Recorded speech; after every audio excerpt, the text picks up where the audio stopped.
ambacho ukikisoma unaona ni namna gani wanawachuoni wa kisalafu walivyokuwa na uwezo wa kusimamisha hujja mbele ya watu wa batil. Na watu wa batil asili yao hawana mashiko wala hawana dalili, wao kazi yao ni kuchukua shubuhati. Na kitabu kingine ni Minhaju Sunnati Nabawiyya cha Sheikh al-Islam Ibn Taymiyyah rahimahullahu ta'ala. Ibn Taymiyyah kitabu hiki alikiandika akimjibu mwanachuoni mmoja wa Kishia anaitwa Ibn al-Mutahhir al-Hilli.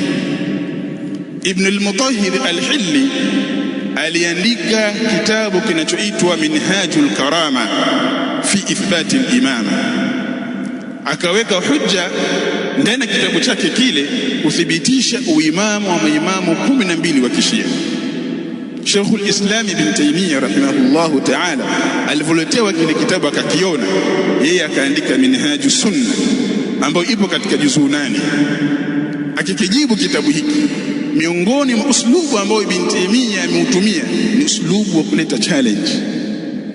Na kitabu hiko tokea kilivyoandikwa miaka hiyo na mpaka wa leo hakuna Shia ambaye amethubutu kujibu.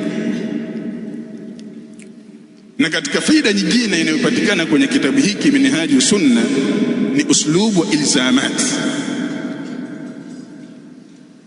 ambao Ibn Taymiyyah ameufanya sana kwenye kitabu hiki.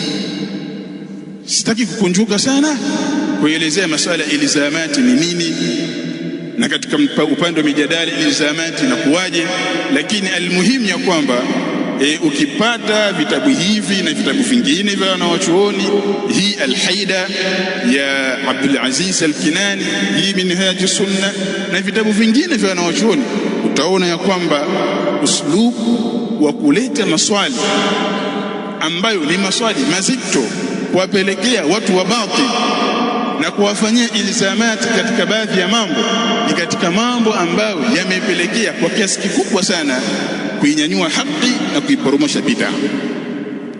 Yule unayezungumza naye hataweza kukubali, lakini wale ambao watakaomsikiliza, wale ambao wanaomshuhudia watakiri ya kwamba hili jambo si jambo la sawa sawa.